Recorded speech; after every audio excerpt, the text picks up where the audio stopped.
Hey folks, Nathan here. Welcome back to Nate's Favorite Deck Building Games. This is our third episode focusing on the DC deck building game. And for those who maybe find the regular game a little bit too tame, a little too easy, or perhaps a little too competitive instead of cooperative, that's where a series of 3, currently, expansions has sort of changed things up for us. These expansions are known as the Crisis expansions, and we're going to take a look at all 3 here, starting with this one.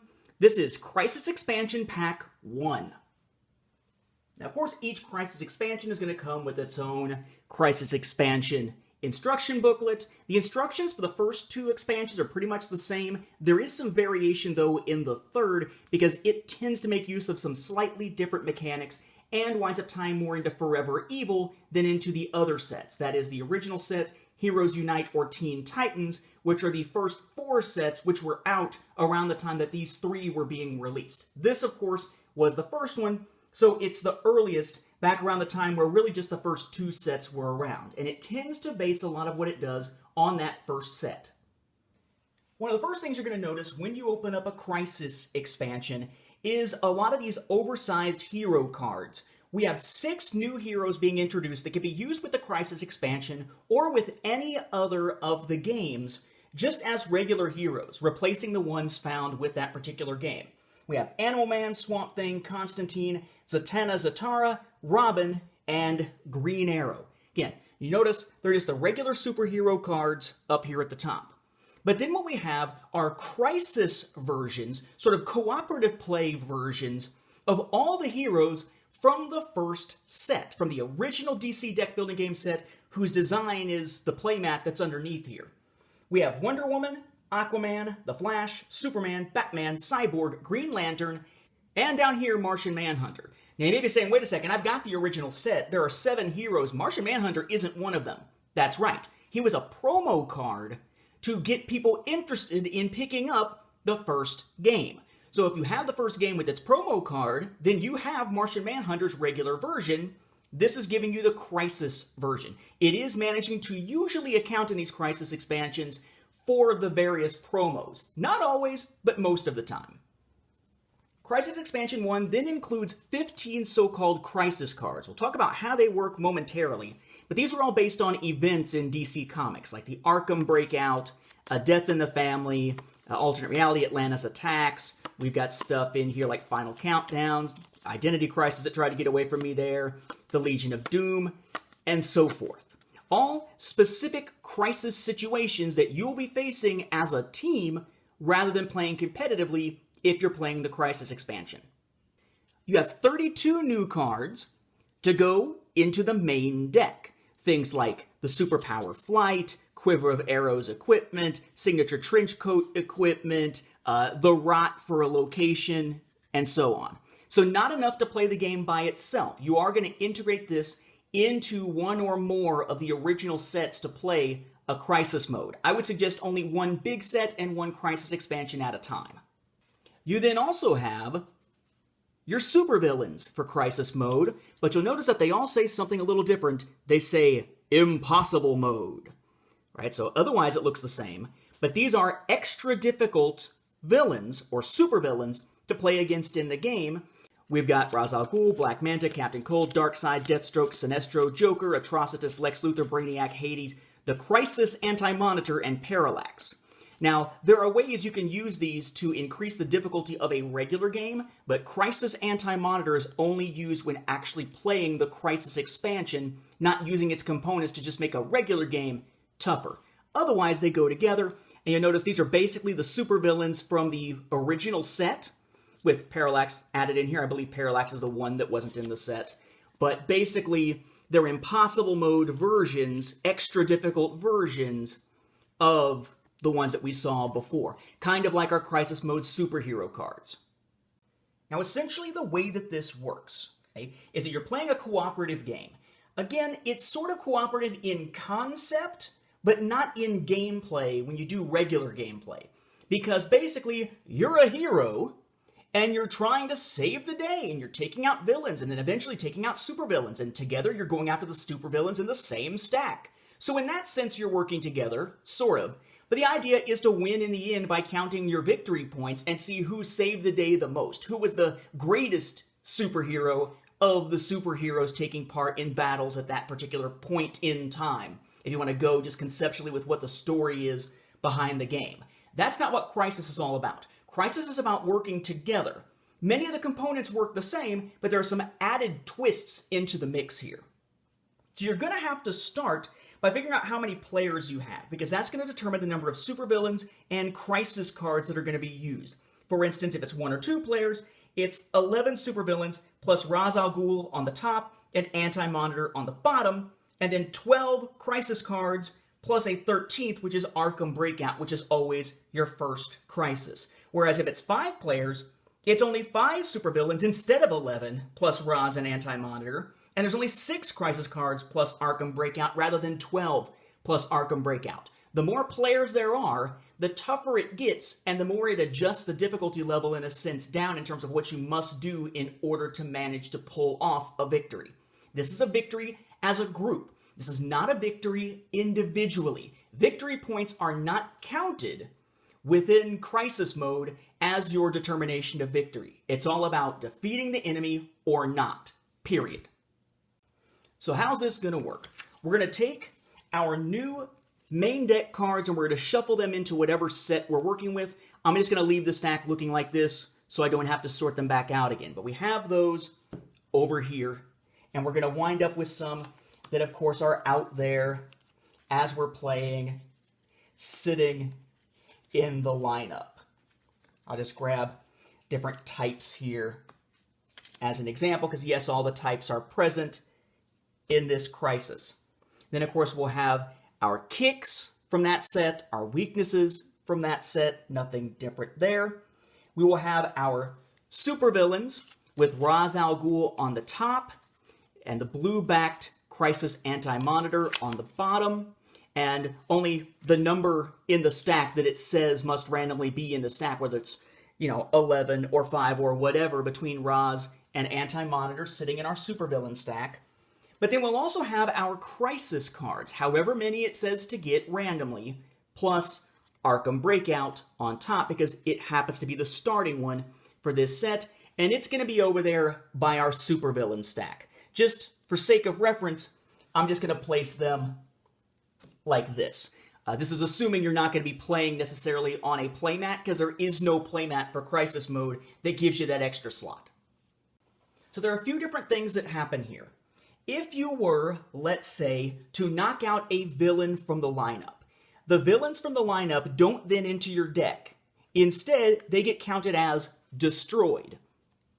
On the other hand, if we were to take out a supervillain, they are removed from the game. And there is a difference between those, because a destroyed card can actually come back under special circumstances based on some of the cards in the set. So destroyed for the regular villains, they may be able to come back, but otherwise they're out of play, and out of the game and literally put back in the game box, they tell you, for supervillains once defeated. Now, at the end of a turn, we're used to one of the ending pieces of a turn for a given player being to fill back up the lineup. So if we're in a position like this where there's only one blank space, then one new card would flip out from the main deck and fill that space. If there's 2 that I've acquired, so there are 2 empty spaces, then I'd flip out 2. That's not the way it works for the Crisis expansion. For the Crisis expansions, regardless of how many cards were destroyed, if they're villains, or acquired if they're anything else, during the course of that turn, at the end of that player's turn, you simply add 1 card from the main deck to the lineup.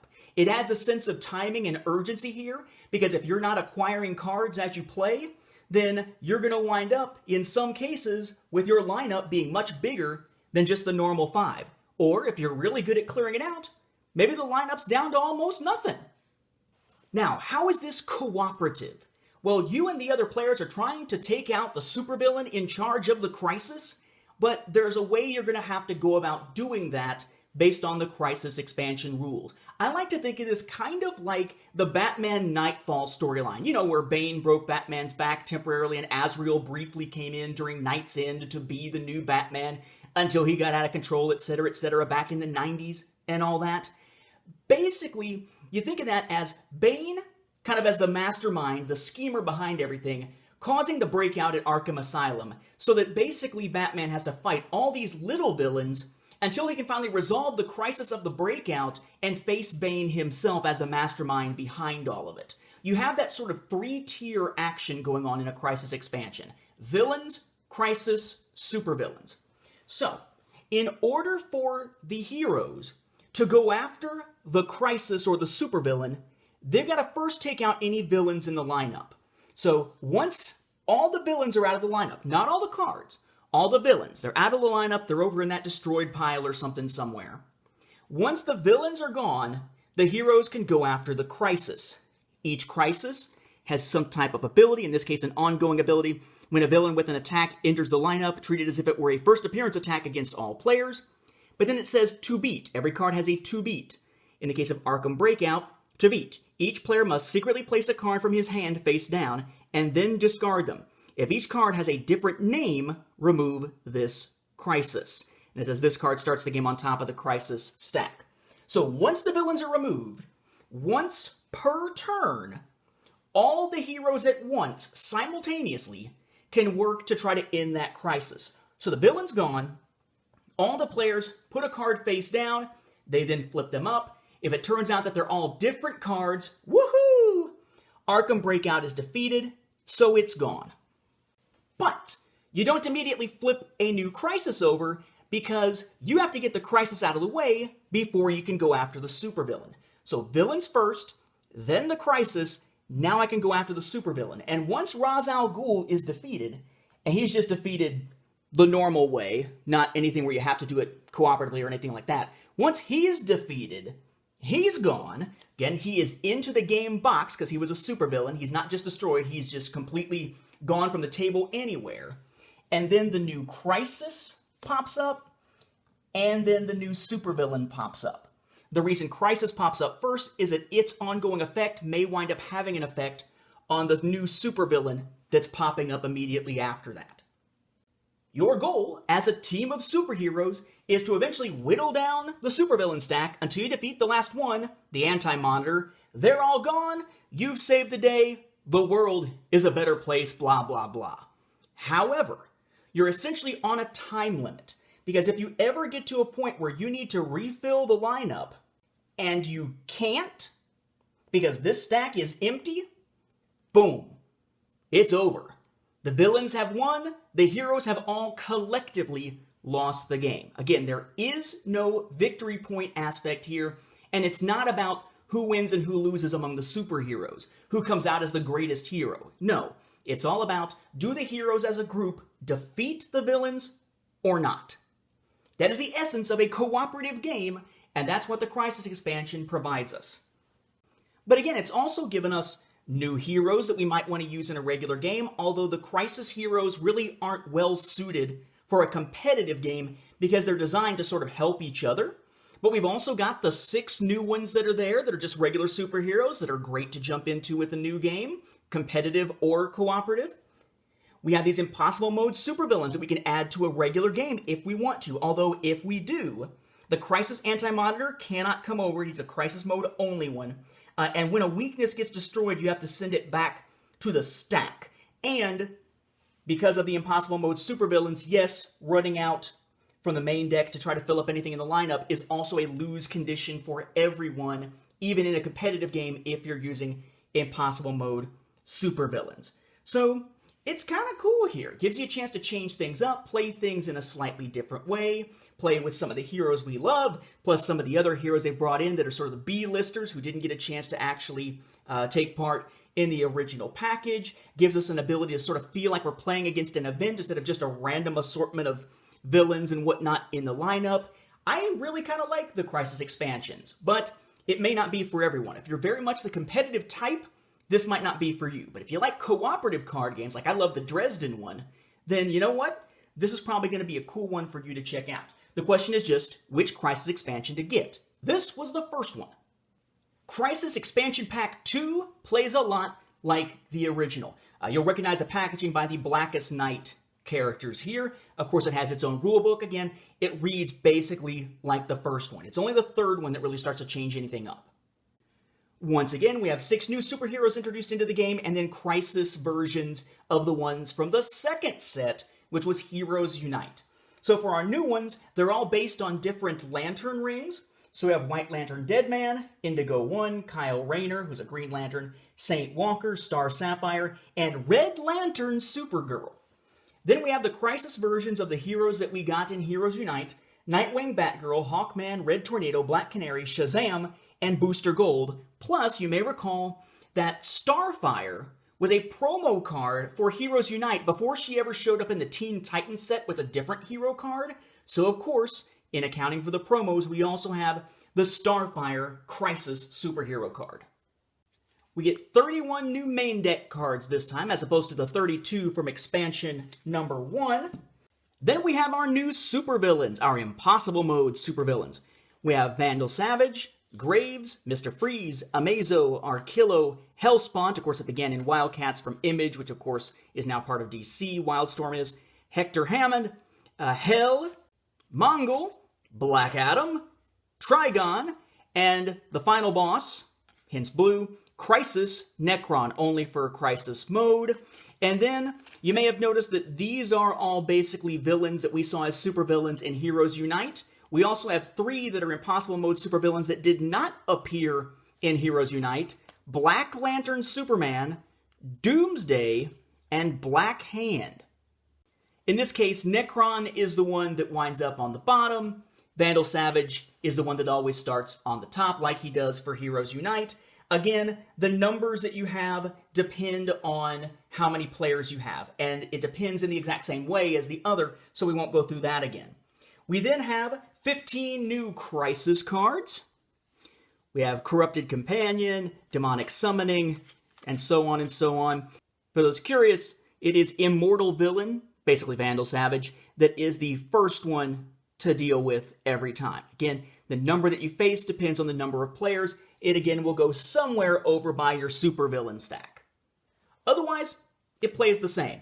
Take out the villains from the lineup. Once that's done, you, as a group, take out the Crisis, and then on any given player's turn, the player can take out the Impossible Mode supervillain. And once a supervillain is taken out, a new Crisis pops up, a new supervillain, until you eventually defeat Necron and win, or you run out of cards in the main deck to refill the lineup, and everybody loses. I would note, by the way, that the instruction booklets also talk about ways to do this in a solo play mode if you want, and some suggestions on ways to alter the difficulty of Crisis mode to either be harder or easier, along with the instructions on things like bringing in impossible supervillains into a regular game and that sort of thing, as I talked about a moment ago. Now, it's Crisis Expansion Pack 3 where things start to change a little bit.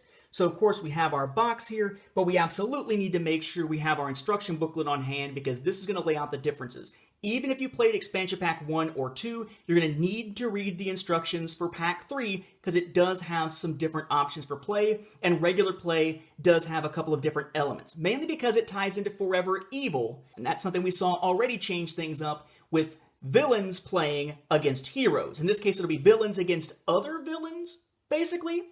You could probably have guessed that maybe because these are Crime Syndicate characters, basically the Crime Syndicate criminal versions of the superheroes. So, of course, that's going to sort of pit villain against villain if we're playing as villains at all. And it's going to also involve victory points to a degree, though not to determine who wins or not. Victory points within Expansion Pack 3 act essentially as a currency to be acquired and spent throughout the game. So you are going to need to have victory point tokens to be able to play. Thankfully, this includes a few. It also includes frozen tokens for that matter, but we've seen those before, so I'm not going to dig those out. Let's focus on the new mechanics and the cards. We then have our new supervillains, the ones we're actually going to be playing as rather than playing against. We have Poison Ivy, Deadshot, Killer Frost, Cheetah, King Shark, and Captain Boomerang as our regular ones that we could use when playing Forever Evil. And then we have Crisis versions of the ones from Forever Evil. We have Black Adam, Black Manta, Harley Quinn, Bizarro, Deathstroke, Lex Luthor, Sinestro, and because he was a promo card, Bane. No, there is no Joker Crisis version, which kind of sucks, because he was also a promo card around this time. But no, it's Bane, whose promo card specifically tied into Forever Evil, that gets a Crisis version here, not Joker. Things change up further with the use here of only 18 new main deck cards rather than 32 or 31 in the previous two that we looked at. Our Impossible Mode supervillains are still villains. They are not heroes or something like that for them to go up against, and there are actually quite a few this time. There are 14 Impossible supervillains with one that is Crisis only. We have the Outsider, Atomica, Deathstorm, Johnny Quick, Grid, Nick Necro, Sea King, Blight, Felix Faust, Power Ring, Owlman, Superwoman, Ultraman, and Crisis Mazas. This is the one that's only for Crisis mode, and the one that always appears first on top is the Outsider, even though his card doesn't say so. Now, this game actually has two different versions. There's a regular Crisis mode, which is full co-op Crisis, as they call it. There's also a thing called Hidden Objective Crisis setup, where basically you and others are sort of working toward the same goal, but you also have a hidden goal that also helps determine your individual victory condition, not just the victory condition for the whole group, or loss condition as the case may be. So of our Impossible Mode supervillains, you're always going to have the Outsider and Mazas. Outsider is the first, Mazas as the last. But if you're playing full co-op, it is 10 supervillains in between them for players of 1 or 2. If it's 3 players, it's 8 between them. 4 players, it's 6. 5 players, it's 4. If you're playing Hidden Objective Crisis with 1 or 2 players, there are 7 supervillains between Outsider and Mazas. If you are playing with 3 players, it's 5. 4 players, it's 3. 5 players, it's 2. And in terms of Crisis cards, that is also going to be the case. The numbers have again changed. Your Crisis stack begins with This World Is Ours always on top. The number underneath depends on which mode you're playing, full co-op or hidden objectives, and how many players are there. If you're playing full co-op, then underneath This World Is Ours, for 1 or 2 players there are 11 Crisis cards, for 3 players there's 9, for 4 players there's 7, and for 5 players there's 5. If you're playing hidden objectives, then underneath This World Is Ours, for 1 or 2 players there are only 8 Crisis cards, 6 for 3 players, 4 for 4 players, 3 for 5 players. A couple other things that are different. We should note here that, remember, Forever Evil pit the super villains that you played as versus a stack of super heroes. That is not the case here. There are more crime syndicate styled super villains, so this is not a case of this stack mirroring the stack from the base game that is sort of the basis of that Crisis expansion, in this case Forever Evil. As for the crises, they work a little bit different. Most of these say to beat, contribute, such and such. And the idea is that as you play, each player can contribute whatever type of card, in that case heroes, to beating this. Maybe it's all you, maybe it's all someone else, maybe it's even amongst all the players, until eventually enough have been contributed to then defeat that crisis. It's not about all taking the same action at the same time. It's about contributing cards that instead of you getting to play with, wind up just stacked over here to help take care of that crisis. Remember, you got to take out the villains, though, to be able to go after the crisis, but you can, in this case, contribute cards to defeating the crisis while there are still villains here. And say this says contribute 4 heroes. Say there are 4 heroes sitting there contributed by the different players, but there's still villains in the lineup. It doesn't get defeated, but as soon as the villains are out of the lineup, boom, the condition is met. This can now be defeated thanks to the cards that were already contributed. And I should clarify that it is only the crisis that requires the villains to be gone from the lineup. If the crisis is defeated, and this stack is face down, but there's still a supervillain to go after, it doesn't matter if there are villains in the lineup. Then, you can still go after the supervillain. It is only once the villains in the lineup get defeated that you can defeat the crisis. It has no bearing on defeating the supervillain at all, other than just getting the crisis out of the way. That is for all 3 expansions. Now, you may recall that when I pulled out the supervillains and the crisis supervillains, that in every other case, when we've looked at superheroes and crisis superheroes, you could use either, but you probably should use the crisis ones in crisis mode, but theoretically you could use the regular ones that they gave you too. Not in the case of Expansion Pack 3. Crisis supervillains must be used in full co-op crisis mode. If you're going to be playing Hidden Objectives mode, though, you don't use the crisis ones. Instead, you use the other 6 regular supervillains included with the set, who are all members of the Suicide Squad, and you break out the 9 hidden objective cards. What will happen is, as you're getting ready for the game, you're going to deal out one of these 9 cards to each player. They will look at it, and then they will stick it underneath their supervillain. What will happen then is at the end of the game, once, theoretically, you've defeated the crises and defeated the last of the supervillains, which, again, in this case, you may recall, blue back is Crisis Mazas.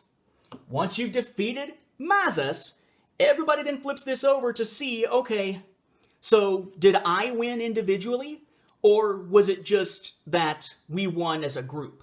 So for instance, you have Break the Code. When the final supervillain has been defeated, you win if there are at least 19 different letters in the names of the cards in your deck, or 21 in a 2 to 3 player game.